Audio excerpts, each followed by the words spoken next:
Thank you so much for joining in. How's everybody doing? Good evening to everybody. I'm Oscar Blue for Border Network News, correspondent for Real America's Boys News and the Wendy Bell Radio Network. Thank you so much for joining in this evening. Before I start, share this video, like this video, hit that bell button, hit that like button on Facebook, hit that bell button on YouTube.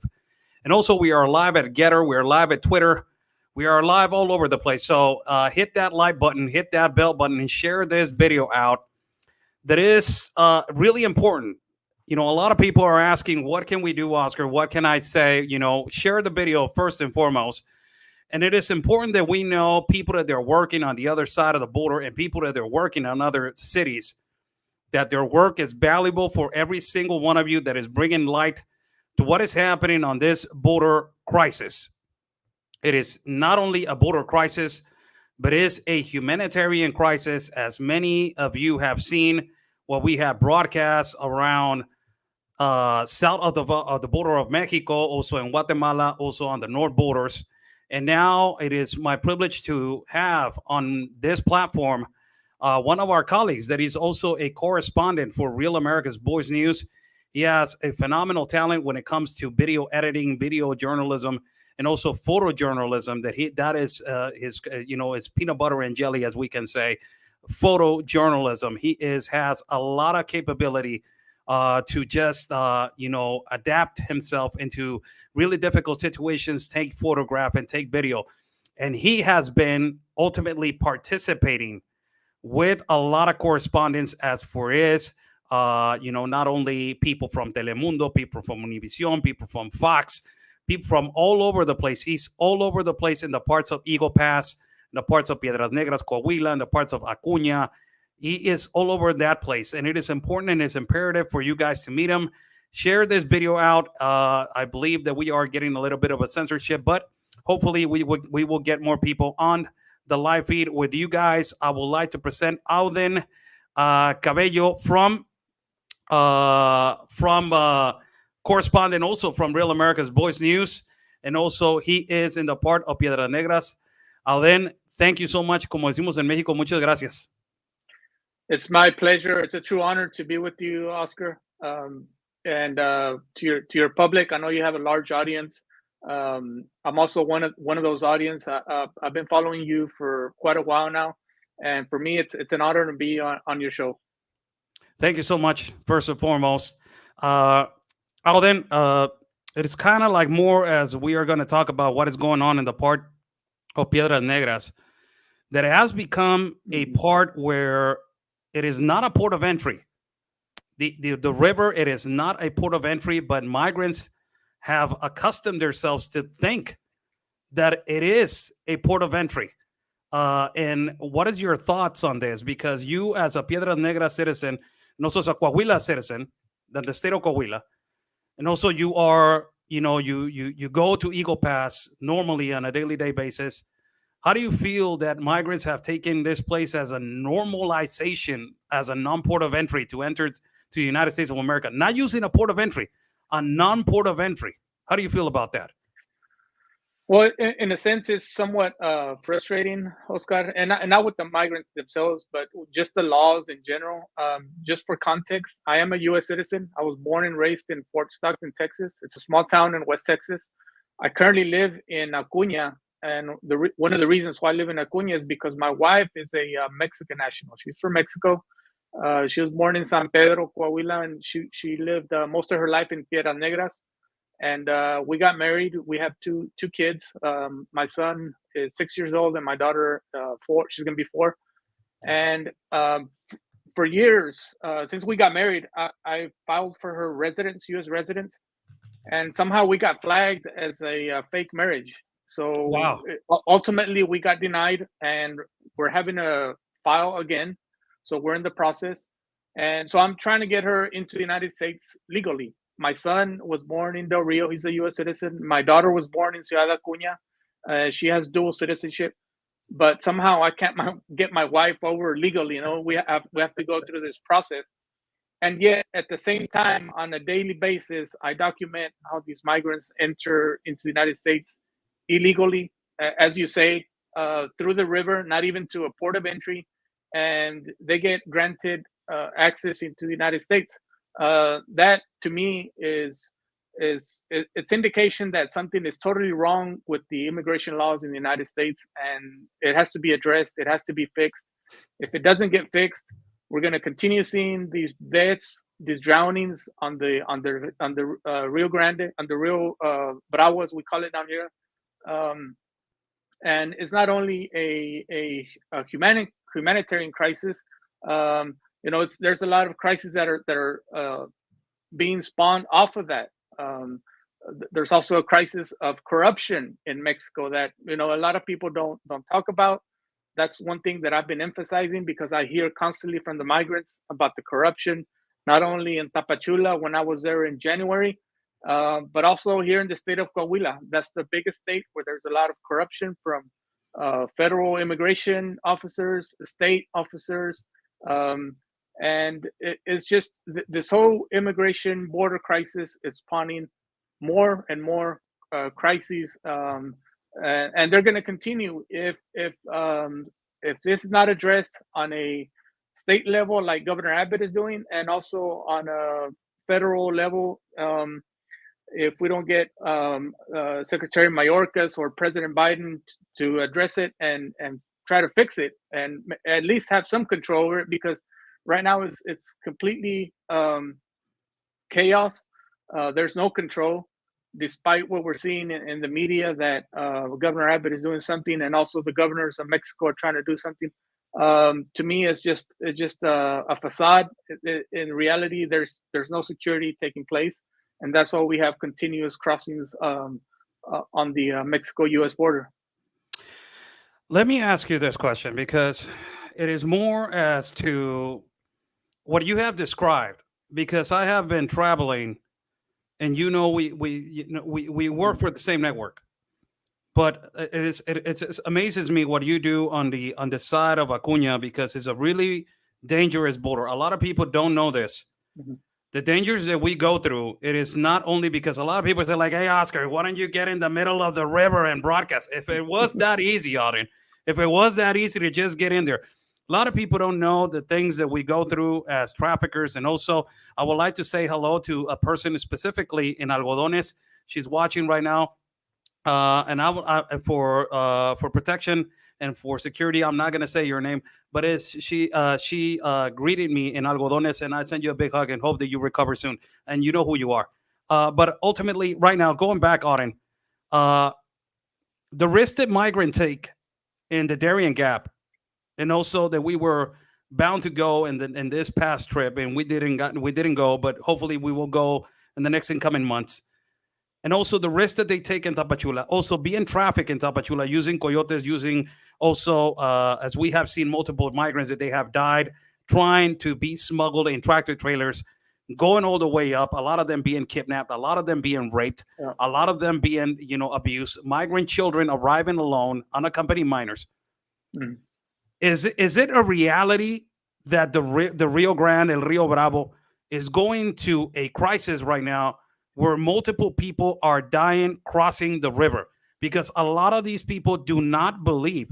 There was a really incompetent comment the other day that I saw on another person's platform that said, this problem has been before, Joe Biden. Joe Biden is not his fault. Holy cow. I'm like, what the hell is this person?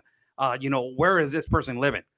But is this a reality that people are drowning continuously and the dangers that they're going through right now into this border? Is it reality, or is it just a facade? Oh, it's definitely a reality. I've been, like I said, I live here on the border. I go to the river, and I've seen on occasions where migrants are drowning. In those instances, Border Patrol came to the rescue, National Guard, and they pulled them out safely. Now in Piedras Negras, Eagle Pass, that's where we've seen more drownings. And on top of that, we had the first National Guard agent that died a few weeks ago, as he jumped into the water to rescue migrants. Let me interrupt you there real quick. Because I know that I speak a lot, but how do you feel about that? What was the sentiment of the National Guard officials that they are jumping to save somebody else? And how was the reaction of the government of that particular part of Eagle Pass? What was the aftermath when that happened? So previous to this incident, I had spoken off the record because they don't talk to the media, to National Guard and also Border Patrol. But just as I'm along the river and I just greet them and I've asked them like, what happens if somebody's drowning? And they've told me off the record, like I said, they can't talk to the media, but they normally don't jump into the river to rescue anybody. I had never seen it before. I'd never seen Border Patrol jump into the river to rescue anyone.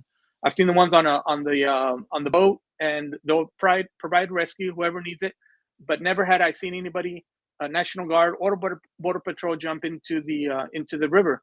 So Wow. this National Guard agent that actually jumped into the river, he went above and beyond his call of duty, and he was recognized as a hero, as he should be.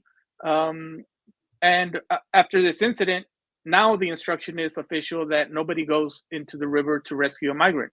And here, 2-3 days ago, there was somebody drowning in Piedras Negras, and National Guard and Border Patrol stood back. They stood the ground and did not go into the river to rescue them. They could have done that. I wanted to get right into that. Is it a reality because it was on social media and it was on only social media, it was not on mainstream media in Mexico? And Grupo Beta, that is a rescue team for migrants, did not recognize this. Still, they haven't released a statement by now.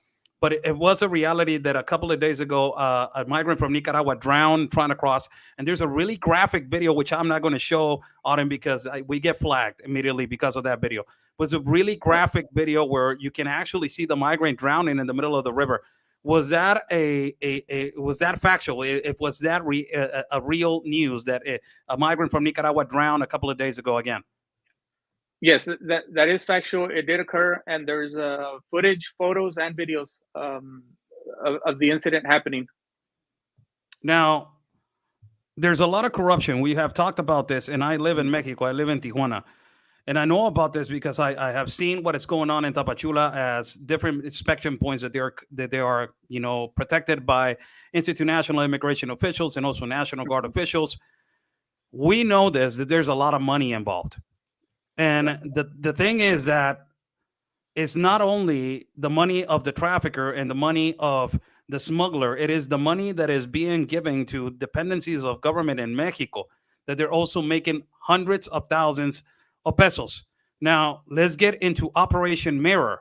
Operation Mirror was done to decrease the trafficking of people operating on that particular river and to also secure the lives of the migrants, or was it to put for another objective, Auden? So from Mexican government officials, the main objective was to protect migrants from drowning. That's the ultimate goal.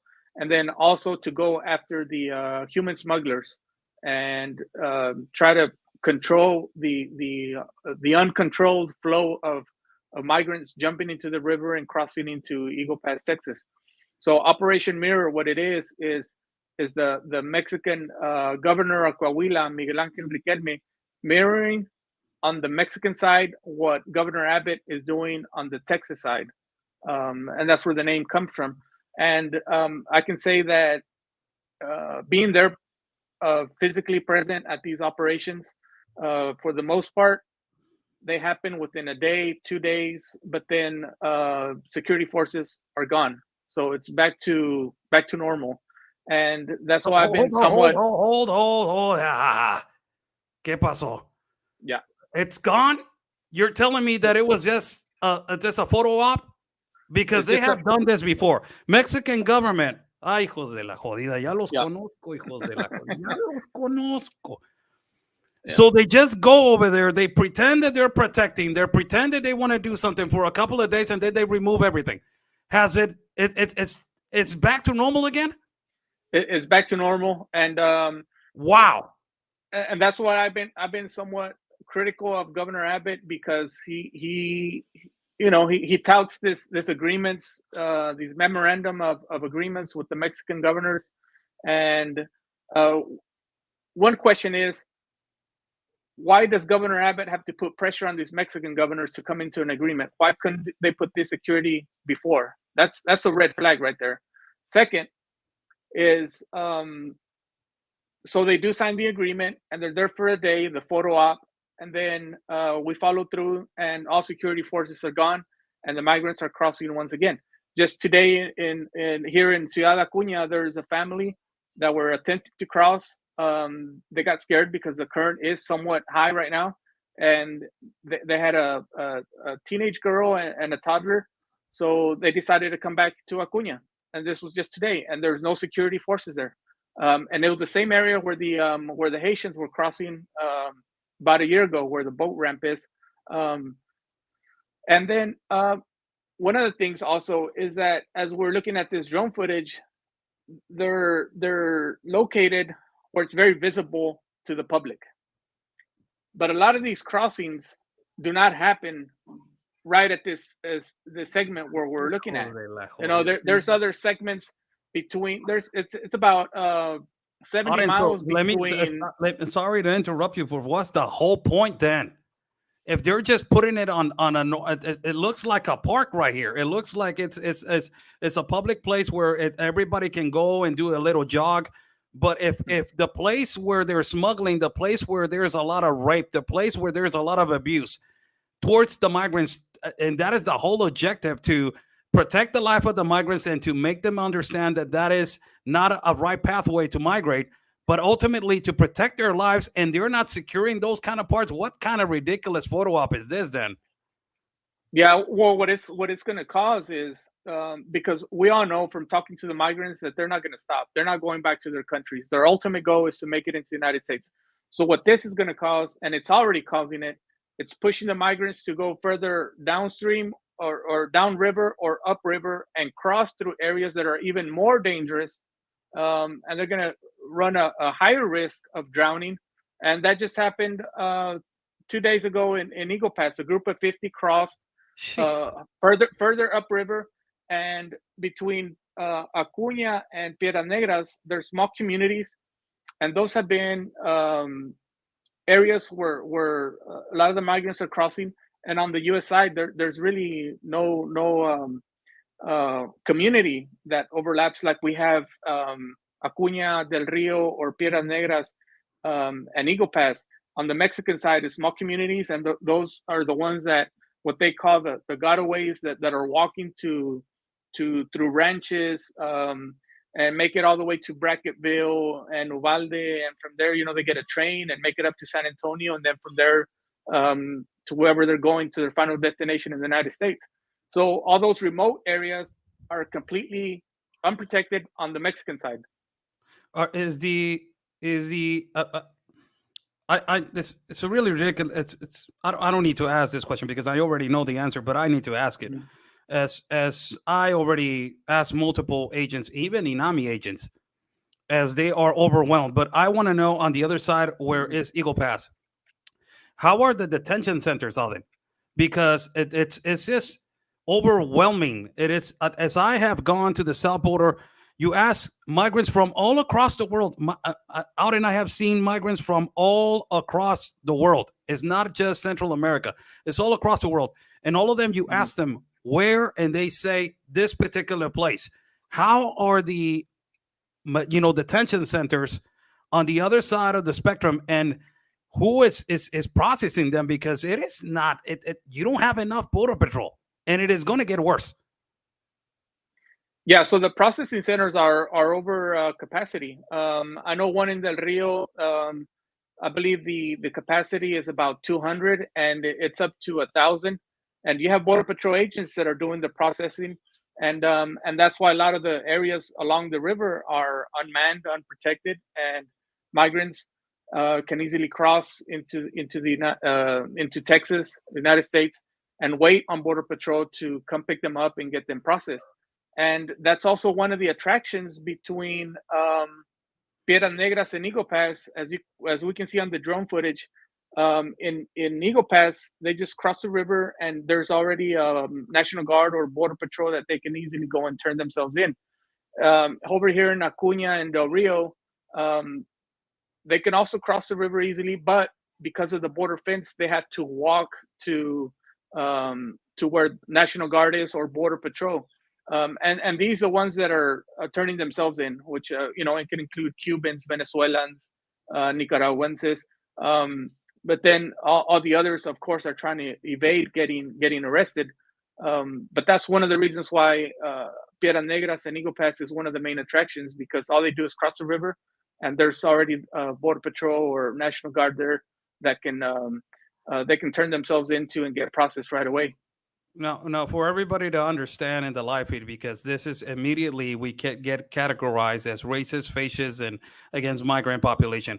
I am a pro-migrant myself. I believe that migration, it is a right for everybody to do so, but there's laws and there's processes to do a migration, and this is not the correct way. Even leaders of caravans that I have talked to and interviewed, they have said that a caravan, it is not the solution to put people walking, but because of the process that is in Mexico, that is long-term process, and because of the open border incentivization of Joseph Biden, you have a lot of these irregularities and a lot of this violence and insecurities that occur to migrants. Really personal question. Have you ever seen, because I have talked to also migrant women, touching on that, migrant women and children, really sensitive topic. Have you ever seen a migrant woman that has been abused in the borders of where you are at? I have not, Oscar, and mostly when I talk to migrants, I intentionally direct myself with men, and it's on purpose, because I try to avoid talking with women and especially with children, because it's heartbreaking hearing those stories. I've heard them, and I don't want to. I don't want, you know. I have my wife. I have children. I know it's very difficult with, you know, that what they go through, and to hear it from them personally, it's heart wrenching. This is I've this, heard it. I've heard it from men, and yeah. it just breaks my heart to see them cry. Everything that, you know, they've gone through, their desperation, and you know that they're completely out of money. They're hungry. They're thirsty, and all they want is to make it into the United States. And you can understand them, right? And you can just see their desperation, their sadness in their eyes, and it's heartbreaking. You understand that, but at the same time, as you say, there's laws, there's a legal way of doing it. Um, and now migrants that I have spoken to in Piedras Negras, they've asked me, is like, why do we have to cross the river? Why can't we walk the bridge and turn ourselves in and seek asylum that way? And one of the reasons why is, well, Mexican officials won't let them through the port of entry and walk the bridge. But they also fear getting drowned, and fear having to walk and swim through the river. Now, let me ask you this, because this is a thing that I don't understand the American public, as we sometimes I do understand, because they seeing how their borders are being basically overwhelmed, and and being asylum laws are being abused in a way, as they are right now, and there's no order, not only in the United States but also Mexico, and so and so and so and so, as it is a domino effect. But a lot of the people, they do not understand, because they have never walked with migrants. A lot of the migrants are legitimate cases of asylum. A lot of them, they are, legitimate cases that it is, they are taught, and basically they tell them this is the way. They do not know. They walk and they walk and they walk, and they sometimes they use a bus, they use transportation, they use a smuggling scheme. They do not know. They think that this is a process. That Yeah. is what they think. They think that this is a legal process. That is the whole thing. If people knew that this is not a normal port of entry. This is what I was starting this conversation with you, Auden, about this. That they Yeah. starting to believe that this is a port of entry, and this is not a port of entry. And the whole world knows it.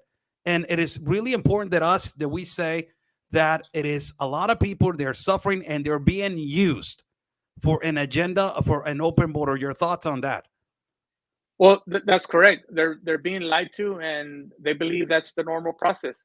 And down from here in Acuña, if we go further west, it's that'll take you on the U.S. side. That'll take you to the Big Bend National Park, and on the Mexican side, it's all desert. And they're also using that area to cross migrants. And the sad thing that's happening is that the smugglers are just dropping them off, even on the Mexican side, and leaving them there. They abandon them there. And it's complete desert. And especially with the heat right now that's nearing 100 degrees, because the smuggler, all they want is their money and they're taking off. And the migrants are left there abandoned to figure out, where they're at and how to make it to someone that's going to help them. And that's out in the desert. Here on the border towns, whether it's Acuña, Piedras Negras, very similar. The smugglers are bringing them in, and they tell them cross the river. Once they get paid, the smugglers are out of there. They got their money, but then the smugglers are left to deal with crossing the river because they've been told that's normal, and then go turn yourself into Border Patrol or the National Guard, and that's a complete lie. We've seen this over and over again.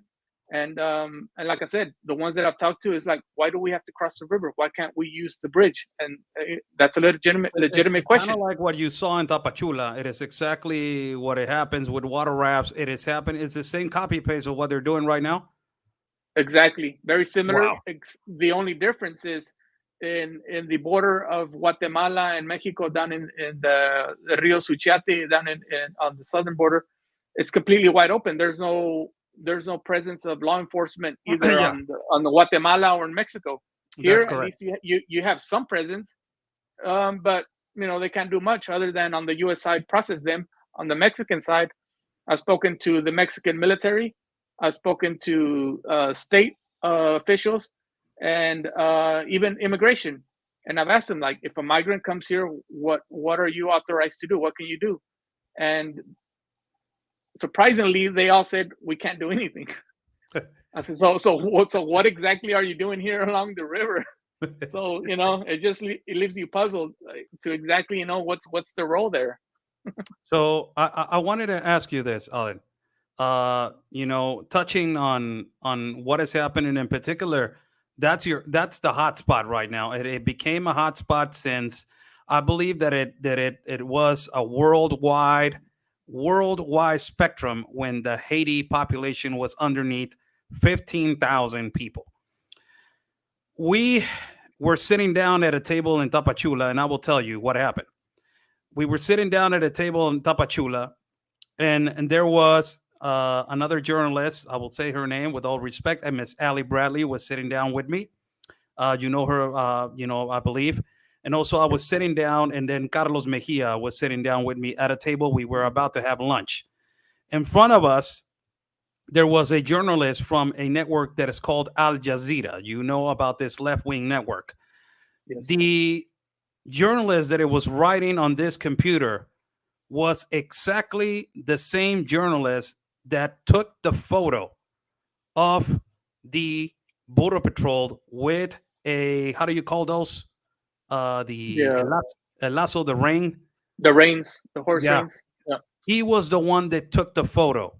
And we had to control ourselves to go towards him and say, why you did that? Because there is a you as a photojournalist, there's a huge responsibility with photographs. It can be misled on how do you take a photo. And this journalist by this network took that photo with the purpose of hurting, causing division, and ultimately went all the way to Congress. What are your thoughts on what happened that day on terms to that particular picture and in that situation? Because I believe that you were there. Yes, I was there on the scene, and I provided context. And so what happened is all the migrants were crossing back from underneath the bridge to Acuña to buy food and water, because as we know, they were not being fed, or they were being fed very little. I believe a sandwich underneath the bridge, and that wasn't enough.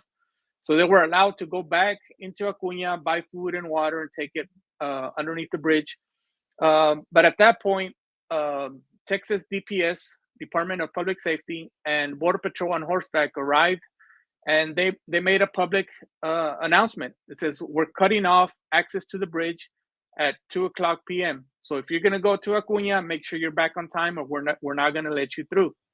And that's the context. They gave instructions. We all heard it. I was on the Mexican side. And at that time, that's when I flew the drone, and I captured when Border Patrol was kind of guiding everybody, all the Haitian migrants, back underneath the bridge. And as I followed them with the drone underneath the bridge, and I'm coming back with the drone, that's when we had the last few Haitians in the river, and Border Patrol was giving instructions that, it was past 2 o'clock. They had to go back to Mexico. They disobeyed, and they continued to cross the river and go into Del Rio and make their way underneath the bridge. So the Border Patrol, what he attempted to do was kind of hold them back. And in the drone footage, you can see the photographers in the river taking photos. But I captured all that on video with the drone. And as soon as the photo went viral and my video was already out, I got contacted by the Border Patrol investigative team asking if I was the owner of the video, and I said yes. And if I was willing to, if it was necessary, if I was willing to testify, I said absolutely. I was there. I can provide all the context that you need. And as we all know, a few weeks ago, Border Patrol was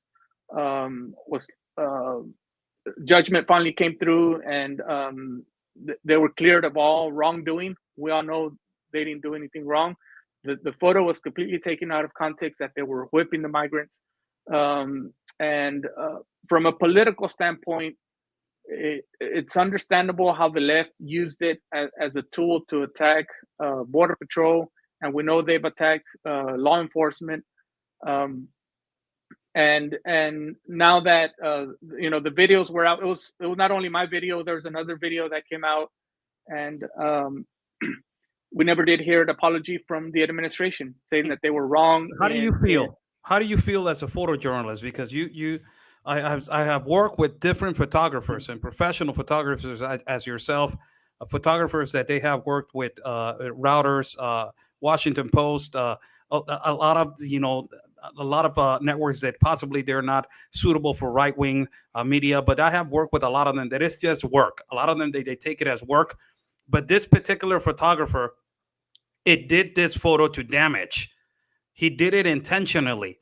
How do you feel as a photojournalist? Because it is photojournalist malpractice to do this. And it is a complete irresponsibility, because it almost caused a racial war again inside of the United States of America. This is how important it is that independent media as yourself, and independent broadcasters, reporters, photojournalists, video journalists as yourself, that it's so important for them to come through and show the other side of the spectrum. How do you feel that these photojournalists, that they are taking this irresponsibility of taking this photograph? Well, as in all things, we all know that some have a political agenda, whether it's on the left, on the right. In my case, personally, I can say that because I'll say it, that I was kind of pushed into being a photojournalist. One, because I had the gear, I had the cameras, I had the drone, because I'm a photographer. I do video events, but because I'm also on the border, I started covering what to me seemed the phenomenon. All these migrants crossing. So I decided, I'm gonna take drone footage of them. I'm gonna take photos. Now, Auden. There's no other option. Yeah. So I got dragged into being a photojournalist, and in my case, I let video speak for itself. I've always heard that video is king because it provides context. Evidence. A photo can easily be misinterpreted, like we saw in this case with the horse and the Border Patrol agent. But video provides context, and that's one thing that I try to do here on the border. I provide video, and I let the public interpret it as they see it. I don't have an agenda, whether left or right. I'm just reporting the facts as I see them here on the border. And the video just speaks for itself. What I'm speaking now, that's my opinion on what I'm living through, what I'm seeing. And now this particular photojournalist, and many like him, they all have a political agenda, and they're going to look for those photos that are going to speak to their audience. Exactly. Give it a like to this video before we move on. How's everybody doing? Good evening to everybody. Thank you so much for joining in. Auden Cabello, colleague and friend and paisano of mine. He lives in the part of Acuña in the border that is next to Eagle Pass. If I'm correct, he is a correspondent for Real America's Boys News and different. He works for all types of networks that want to hire him. He is a phenomenal video journalist and also photojournalist. And also he's an excellent photographer. And we have been talking about the border issues in the part of Acuña. Now that Title 42 is possibly going to be lifted. So like this video, share this video, like the video. Now, not too long ago, Secretary Mayorkas, thank you so much, Tina, for the coffees. Buy me a coffees on the top link if you guys like to contribute to our independent reporting and travel fund. Thank you so much. Secretary Mayorkas, and just by saying his name, it is just a complete joke. I will play this video. This was on his Congress. Audience, hear this video out, Auden. It is 2 minutes and 2 minutes and 20 seconds. After you hear this video, give me your thoughts on how many lies, man. This is ridiculous because this guy went to the Darien Gap and he came back and he's seeing how many people are dying. How many people are dying crossing the Darien Gap? How many women and children are being raped and kidnapped? And he came back and he lied about everything that he saw. And it is just an insult to the lives that they have been lost as in terms to migrants. Let me play the video so you can see it on it. Decimated by the Trump administration. A Trump strategy was systematically to eliminate all legal pathways to come to the United States. The misguided implementation of the Title 42 public health law to circumvent existing immigration law was part of that strategy. So was the horrific Trump separation of at least 5,500 children, 5,500 children from their parents, a trauma which they will likely never recover from. You are absolutely right. This is my second point, that what we need is a humane and just immigration system with legal ways for people to come, including upholding our obligations under international and domestic law for people to seek asylum. But our colleagues have no interest in getting such a system because it is actually too useful for Republicans to not have a functioning system because it allows them to attack and scapegoat immigrants even as they and all of America benefit from the labor and contributions of documented and undocumented immigrants to our country. I am a legal immigrant and I have no problem with the fact that we need to reform our immigration laws. So let me get to my questions. Secretary Mayorkas, how does the previous administration's harm to the refugee system and attacks on legal immigration affect the people who are coming to the border? Congresswoman, what we have done is shut down lawful pathways in the prior administration, and it drives people to seek the dangerous journey to arrive at our southern border and make a claim of asylum. That is why this administration is so focused on rebuilding safe, orderly, and humane pathways as our laws provide, so people do not have to take that perilous journey when they fear persecution by reason of their membership in a particular social group, which is how our refugee and asylum laws are built. 38,000 unaccompanied minors have arrived into the United States of America. 38,000. You have seen multiple, I believe, Auden. This is the worst administration in terms to immigration. Multiple hundreds of people are dying under this administration's incentivization in the Darien Gap. A lot of diseases that they have, get infected to during these traveling to different countries. A lot of kidnapping of children, trafficking of women, trafficking of drugs. Coyotes are making hundreds of thousands, and not even thousands, millions and possibly billions of dollars, which it is just unbelievable that he has the audacity to say this. Your thoughts on this complete oblivious lie? Well, one of the things that I do is try to avoid listening to Mayorkas, because I know one thing is that everything he says, he's lying, because we're on the ground, we're seeing the reality, and what he says does not correspond to what we're seeing here on the ground. It just doesn't match. So either I don't know what I'm seeing, or he's lying, and I can attest that what I'm seeing, it's reality. Um, and as you said, he went down to the Darien Gap, and we had colleagues down there, including Ben, Michael, Jan, and they told us otherwise, what they saw on the ground. And also, it doesn't match with what he came back and testified before Congress. Um, so it's those things where you have to question yourself.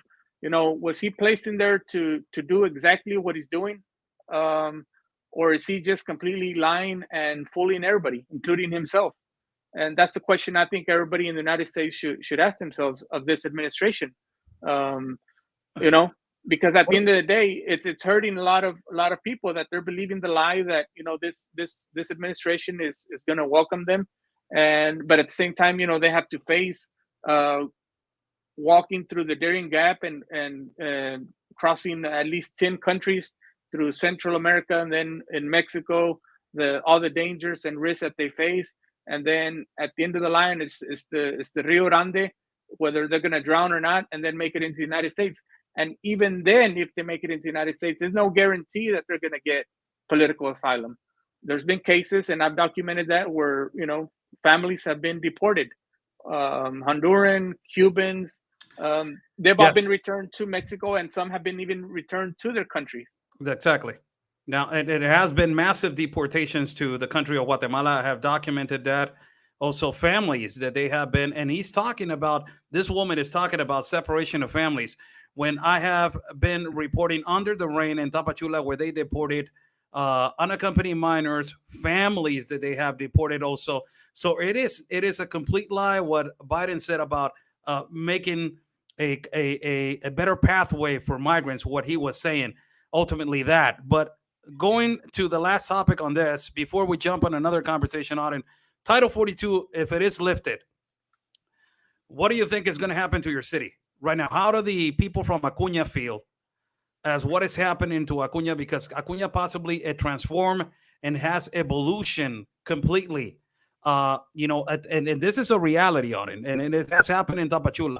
The mom and pop businesses, the public hotel, the small little hotels, the small little taco shops are the ones that they're benefiting of the ghost tax that is called, of the people that they're arriving, that they're not registered under a pattern, but they are spending a lot of this economy that is coming from the United States, that is people sending their money for their co-nationals, and also people from Europe or people from Central America that are sending money.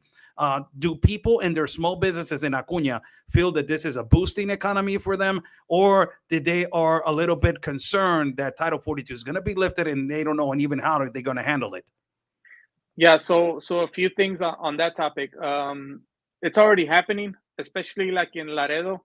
Here in the past few days, Haitians have descended to Laredo. So they're on standby waiting for Title 42 to end, to get lifted. And more likely they're going to attempt to cross into Texas.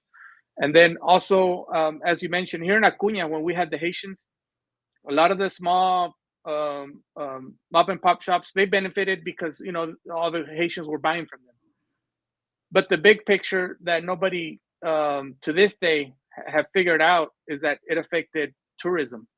Tourism is completely dead in Acuña because one is because of the migrants. So people like even from as close as Del Rio, across the border, and San Antonio, and they're not coming down like they used to before. There's no tourism. It's completely gone. Now, let me interrupt you there. If it is because of the aspect, or it is because of the insecurity issue, or the I don't know who is in their kind of situation.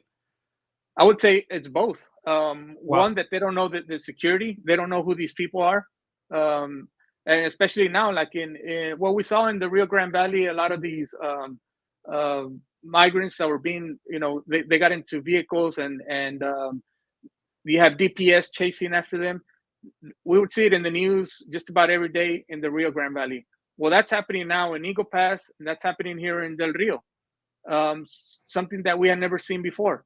So it's not just on the Mexican side. Now it's on the U.S. side, and so it's affecting like I said, tourism.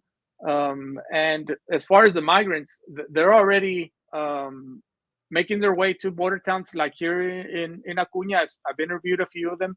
I've interviewed a few in Piedras Negras, and they're on standby for May 23rd or whenever Title 42 is lifted, and they're gonna make their way and cross over into the United States. Some have been already returned to Mexico, but they said they're gonna hold off. They're not going back to the country, so we're gonna wait and give it another try after Title 42 is lifted.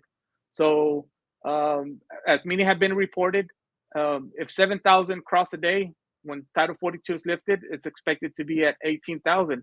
And from what I'm seeing on the Mexican side, I believe those numbers are going to be reached. Wow. That is, that it happened right here in Tijuana for a little bit. Went back in 2018 with the first 6,000 caravan that it came over here.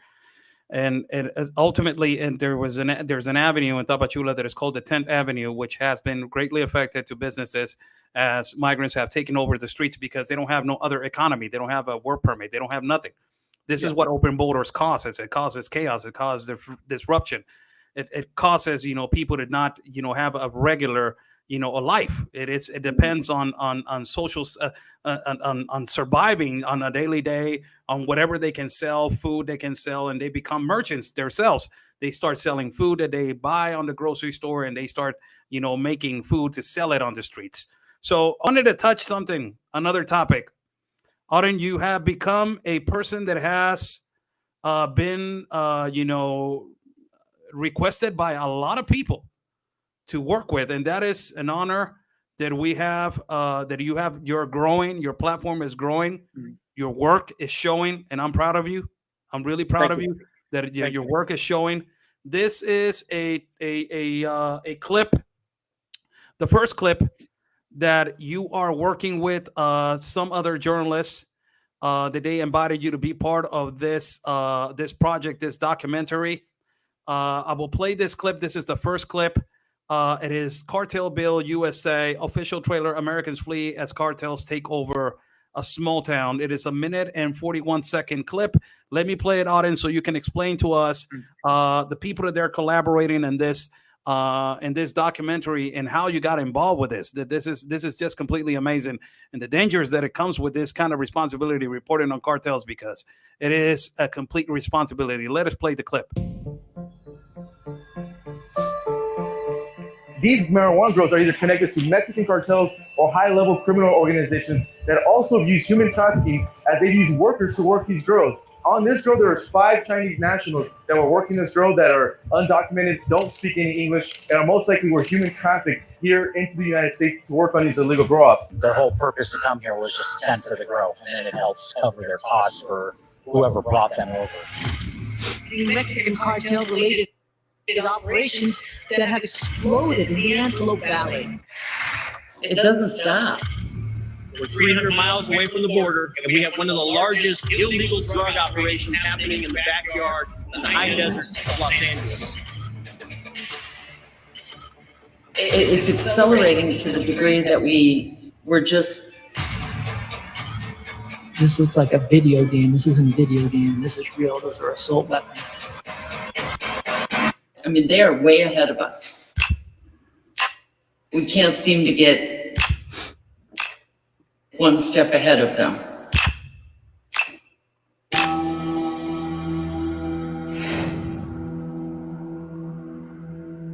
This is the cartels. We are very, very close to driving down the freeway and seeing bodies hanging from the overpasses. That is what's coming.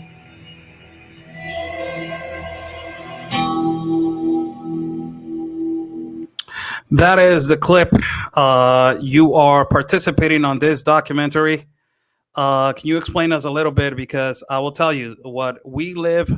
A lot of U.S. citizens, they do not understand what is our lives over here. They do not understand that in the parts of Tijuana, there was a moment where a lot of Tijuana citizens, we were seeing dismembered bodies, completely, continuously on a daily day basis. You have, seen this kind of news, also shootings, between them and the daylight. A lot of insecurity right now. It is happening towards women in Mexico. You know about the missing women. You know about the kidnapping, the rape of women, and also the missing children. This has to do a lot with the organized crime, and you're participating in a documentary which is extremely important. Auden, tell us a little bit about this documentary and who's involved in it.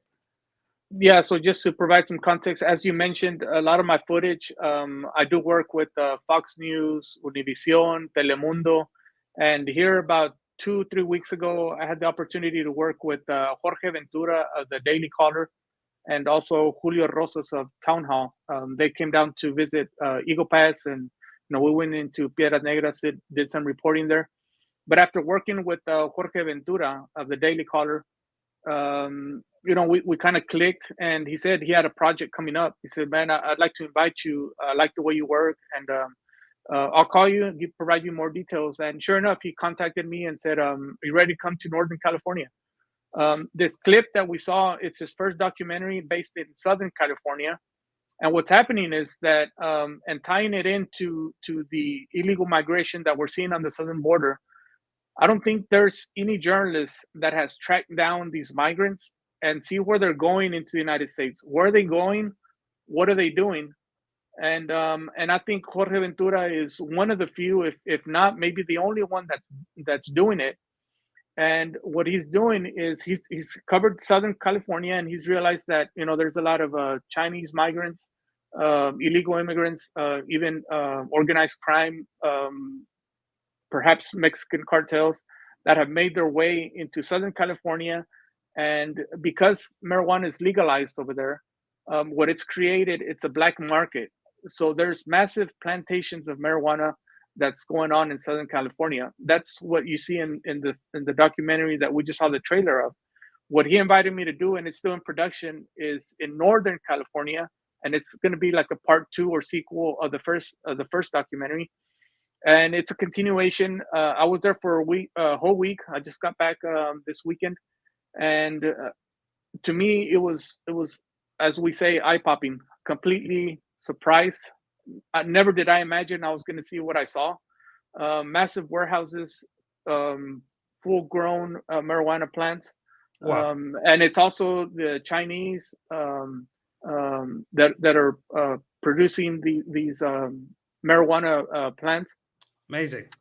That's in Northern California. We did hear of some in Oregon, although we were advised to be very cautious, because those were supposedly Russians, and they were armed. They had a compound. They were more organized.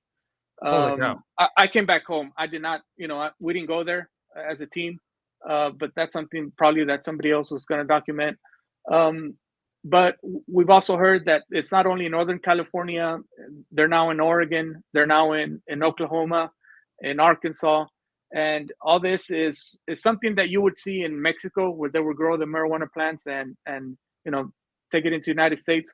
Well, now it's other nationalities, whether it's Mexicans, Chinese, Russians. They're all growing the marijuana in the United States, and they're supplying it throughout the country. And it's fueled by the legalization of marijuana. And the connection that I saw to the border is that some of these illegal immigrants that are crossing through the southern border are ending up in these migration plants. They already arranged. Yeah, exactly. I did come across one of them from Thailand. I saw his passport. He had 3 cell phones, and he didn't speak English. So, and then they lived in very poor conditions. So that's also another lie that they're being told. The life in the United States, the American dream. Well, it might be the American dream to whoever the owner is, because he's going to make millions of dollars, but not to the worker himself. Who knows what he went through to get into the United States, and what he's going through to work there in that plantation of the marijuana. So that's something that, I was there the whole week that we documented. We interviewed a lot of ranchers, and what's happening is, so my impression, I said, I'm going to Northern California. There's a lot of mountains, forest. As a photographer, I was excited. I said, I'm going to take photos of deer, of moose, all the wildlife. Well, to my surprise, I get there and I made the comment at the end of the first day. I said, "Where's the wildlife?" He said, "Well, that's part of the problem. That's part of the problem we're having. Is one, to grow the marijuana, it takes a lot of water. So they're stealing the water from the ranchers. Oh, wow. That's one problem. The other one it's killing the wildlife. It's killing the wildlife because there's no water. And then the other one is that they're using chemicals to grow marijuana year long, all year long. It's not seasonal. It's all year long. So they're using chemicals to grow the marijuana and protect it. And those chemicals are so strong, it's also killing the wildlife. Wow. What's going on with your environmentalists, Auden? What's going on with the environmentalists? Exactly. Where are they? And so in some of these warehouses that loop houses that they're using, once they get the marijuana out, they just abandon the whole thing, and it's leaving behind a lot of trash. And that's something that you're going to see in the documentary. Not only the water theft, the chemicals, and the trash, it's destroying the communities. That's crazy. And we had the honor of being invited. There was a town hall meeting, and the residents just went off on the local officials, saying, "What can we do?" And some lady stood up with their children in arms and said, "You know what? I'm ready to shoot these, blank, if they come close to me." That's how terrible things are in Northern California. But like I said, it's spreading to Oregon, it's spreading to Oklahoma, it's spreading to Arkansas, and it's an effect of what we're seeing on the southern border. And like I said, it's some of these migrants that are making themselves into the United States that we're not tracking. Who they are, where are they going, and what are they going to do. And I think this documentary is going to highlight some of that. So I want to interrupt this question. There's a comment right here in Spanish. Saludos, Elena Ortiz. Muy buenas tardes. Muy respetuoso tu comentario, pero lo voy a tomar. And I will address this in Spanish real quick. Soy un reportero, soy locutor, no soy activista. Entonces, si quieres hacer algo al respecto tú también, en vez de estar aquí en el chat, pues ponte a hacer algo al respecto, ¿no? En vez de estar criticando y abriendo la boca, ponte a hacer algo. Estás aquí peleando nada más en el chat, pues no entiendo tu comentario. So, Auden, bring it back to this. Wow. This is wow. It is affecting the wildlife. How crazy is that? That's crazy. Where are these environmentalist activists, man? Where are these environmentalist activists? That is crazy. That's just crazy. Now, touching on something before we end the chat, I wanted to talk to you normal. You're a U.S. citizen. What do you think about all these changes that are happening in your country, man? Let me just touch on one. You have two children. Correct. Yes, you have two children. How do you feel this education that is happening in the United States? Do you think that has completely radicalized? Because in Mexico, it hasn't happened yet. We know this, Auden. It is not like the U.S. that is completely liberal. Now, educate the professors, los maestros, the teachers are completely communist liberals, man. They're leftists. They're just completely radicals. And in Mexico, we are still on that conservatism of level of education. Do you think that is affecting? It is going to affect your children when they grow up and if they're in the U.S. going to school, or if you have seen how this liberal agenda is affecting the schools and the parts of Eagle Pass? Have you seen it? Yes. Yeah. So as a parent, one thing that I've done is I don't have my children in public schools. Most of what they know, and they're fluent in English. I've taught them, and that's something that I learned myself. I'm self-taught. I do have my degree, but most of what I've learned, whether it was in philosophy, theology, psychology, everything was self-taught. And that's one thing that I think as a parent, we all have to make that decision. Do we want to put our children in public schools and be influenced by liberal policies, or do we take them out of the public schools and put them in private schools, or teach them ourselves? And I think that's we're at that point. We're gonna have to make that decision, because if we leave them in public schools, more than likely they're gonna be influenced by liberal policies. That's gonna affect them for the rest of their lives. That's just as a parent, my opinion. And it is very difficult. I know a lot of people, both parents will work. They can't put their children maybe in a private school, or they can't teach them themselves and homeschool them. But there has to be other options other than having them in public schools and exposed to liberal policies. And also as a parent, take action. I think you can take action and go after these school boards and make a difference. But they're censoring them, and they're censoring them on them. The United States, and you don't see this in Mexico. This is what is crazy for me, that in the educational system in the United States of America, they're calling the parents now domestic terrorists, man. And that is crazy, because in Mexico, you can actually go to the principal's office and tell them, like, hey, ¿qué fregado está pasando aquí? ¿Por qué están educando a mi hijo así? You can tell them, like, what the hell is going on? Why you're educating my son like this? You still have that liberty and that freedom in Mexico. And it is crazy. We're talking about the United States of America, man, the land of the free, the home of the brave, that it is happening this. They're calling the parents domestic terrorists. How do you feel about that? Well, again, it's part of that the liberal policies, that the power that they have, the school boards, that they feel that they have that power, they're untouchable and they can do whatever they want.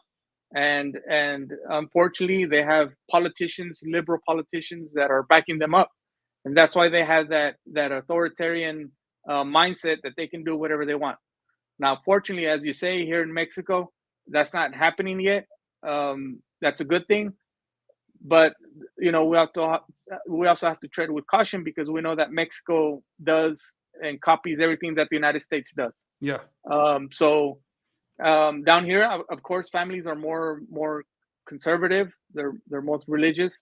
So more than likely, it'll be more difficult if they try to implement something very similar in Mexico as they're doing in the United States.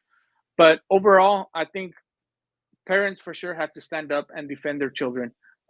Whether it's to put them in homeschool, private school, and go after these school boards, they have to go after them, and that's why it's very important for U.S. citizens to go out and vote for politicians that have a worldview that they share, and it's not one that's a liberal or far left politician that's going to put their policies in place, whether it's in elementary school or even universities, where we know it's also happening. Now, I want everybody to know this is Auden Cabello, photo and video journalist for different networks. Auden, where can they find your content, and also how can they find you, the audience, from now on? Yeah, so I'm on Getter as I believe it'll be either or Cabello Auden or Auden Cabello. So I'm on Getter. I'm on Twitter. I'm also on Instagram. On Instagram, I do have 2 accounts. One is a photojournalist, and one is a photographer that I am.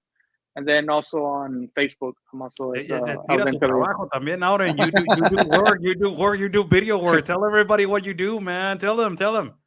Yeah. So my profession is so here in Del Rio Nacuña, I used to be a warehouse manager. There's a lot of manufacturing, a lot of maquiladoras. And I've been a warehouse manager for the past 10 years.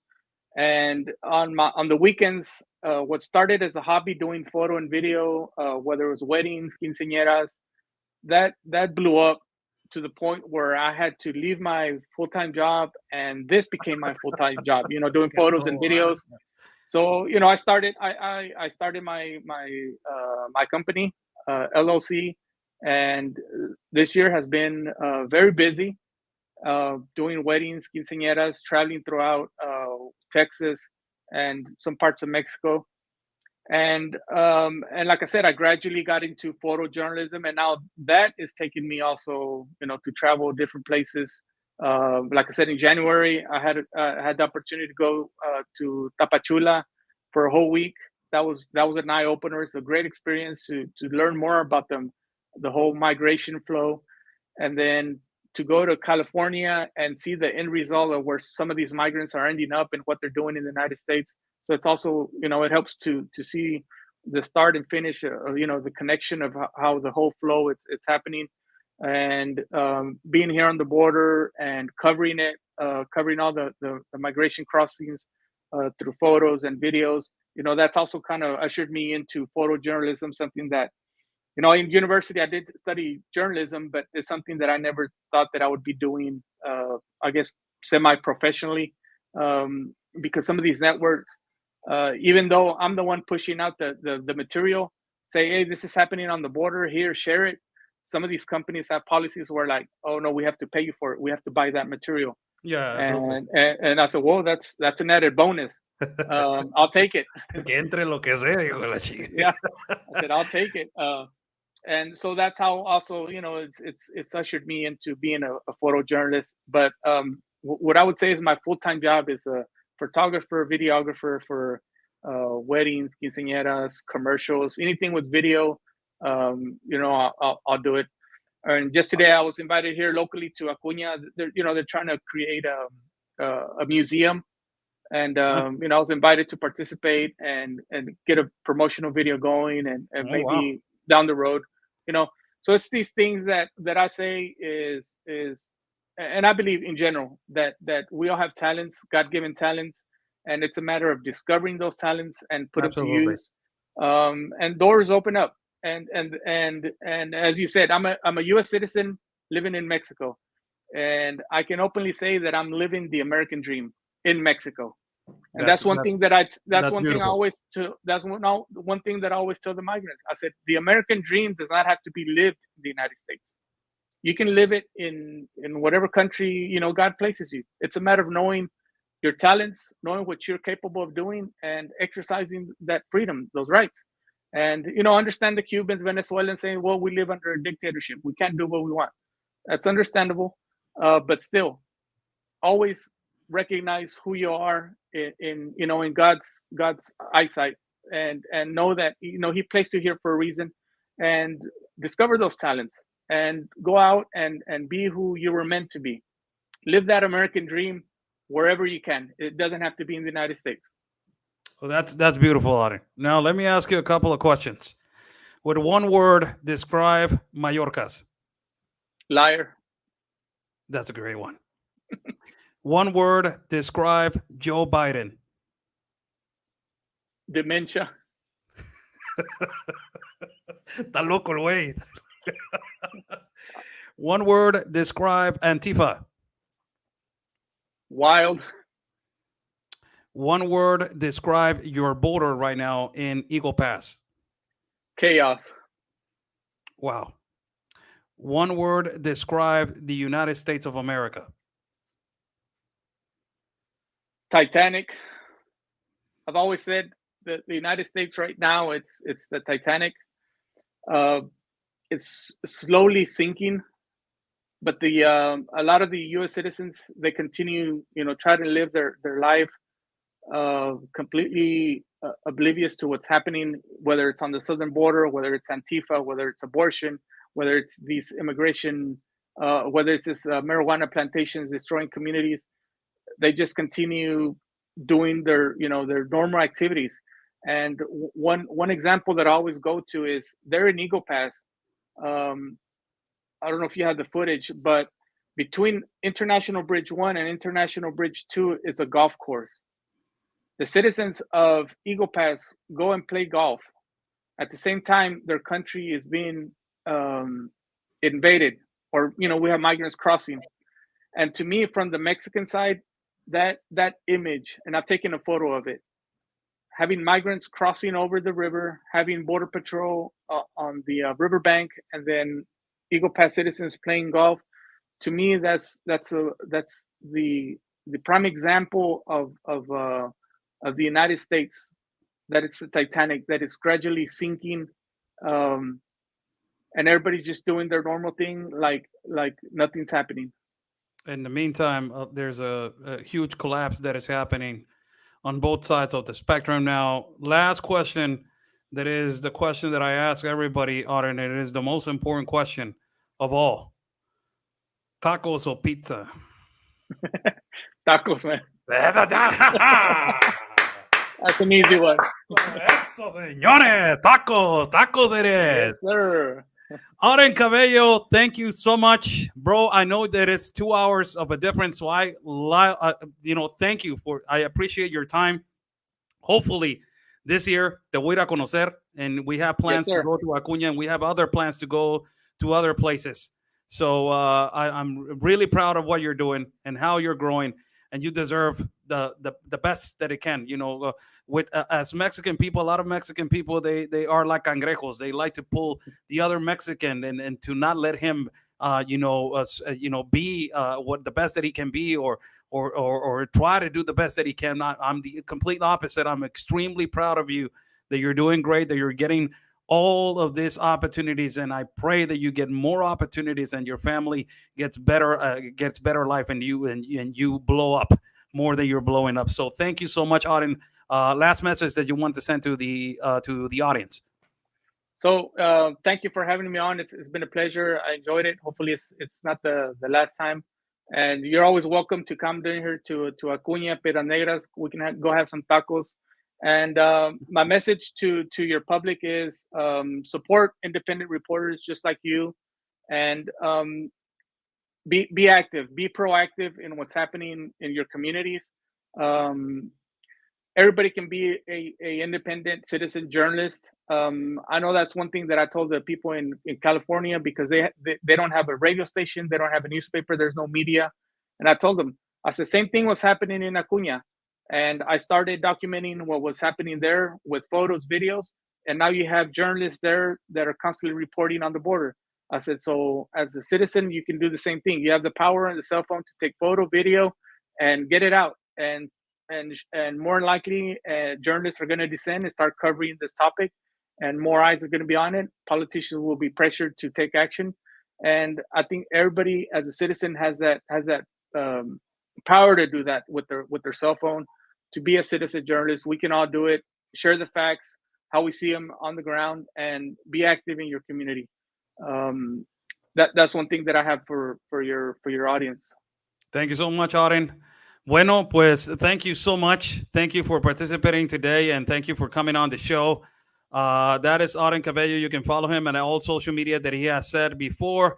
Auden, muchísimas gracias. Thank you so much. Yes, sir. My pleasure. There you have it, Auden Cabello,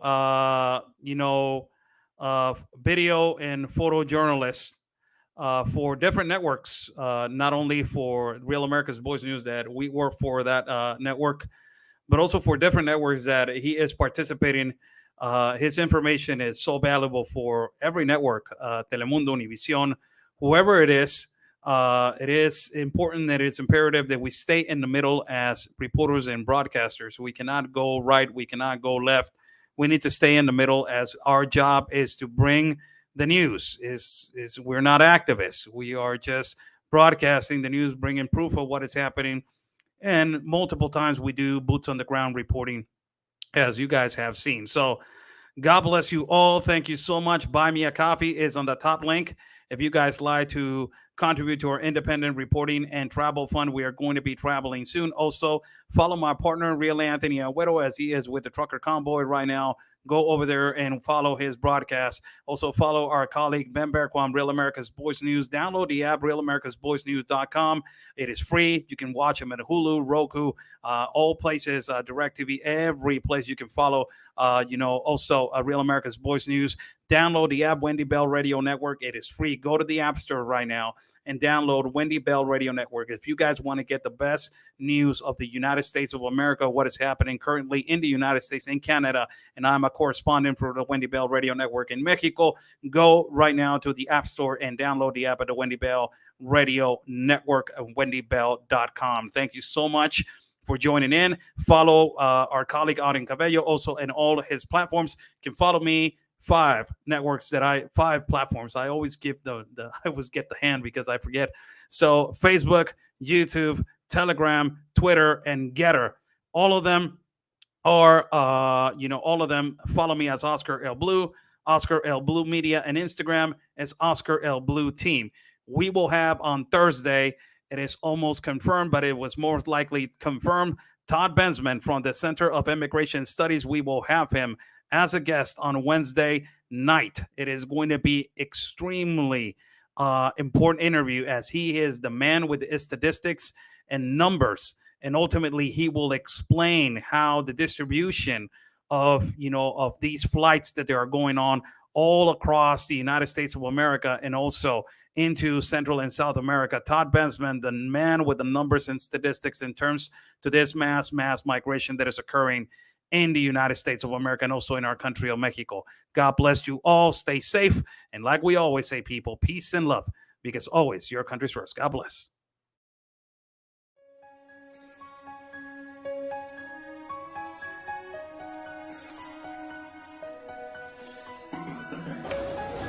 We're in the middle of everything. They're carrying a child. Look at this. They're carrying a child. Look at this. This is horrible. Ustedes tienen familia, somos inmigrantes, no somos delincuentes. Somos inmigrantes, no somos delincuentes. Discúlpeme, oficial. They haven't encapsulated them. They're pushing. Now they're pushing. Some of them, they're escaping underneath to the ranches. Look at this, man.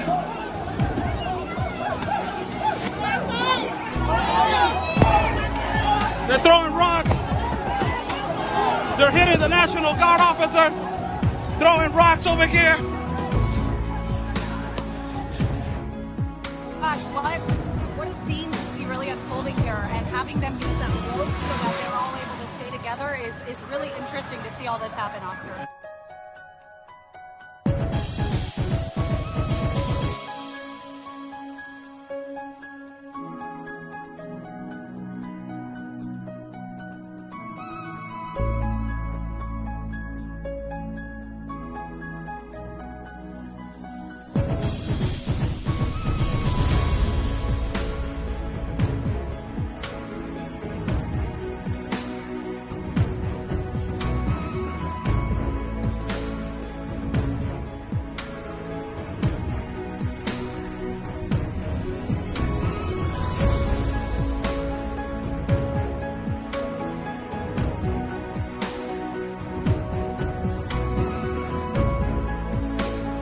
Is number 4 in the world for violence and homicides. Due to this factor, the military was moved to Tijuana.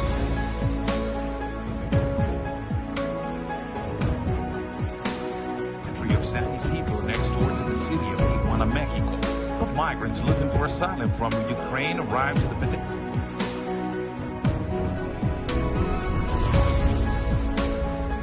Roto, señores, las barreras. Ya no los pueden controlar. They have broke the barriers. They cannot control them.